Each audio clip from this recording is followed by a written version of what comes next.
دین سیکھنا سکھانا۔ سجدے کا مسنون طریقہ۔ نمبر 1، دونوں ہاتھوں کے درمیان سجدہ کرنا۔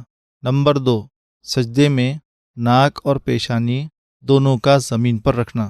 نمبر 3، سجدے میں پیٹ کو رانوں سے الگ رکھنا۔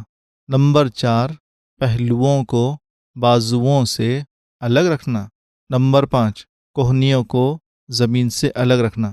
نمبر 6، سجدے میں کم از کم 3 مرتبہ سبحان ربی الاعلی پڑھنا۔ نمبر 7، سجدے کی حالت میں پیروں کی انگلیوں کو زمین پر رکھتے ہوئے قبلے کی طرف موڑنا۔ نمبر 8، سجدے کی حالت میں ہاتھ کی انگلیوں کو ملی ہوئی رکھنا۔ نمبر 9، سجدے کی حالت میں نگاہیں ناک پر رکھنا۔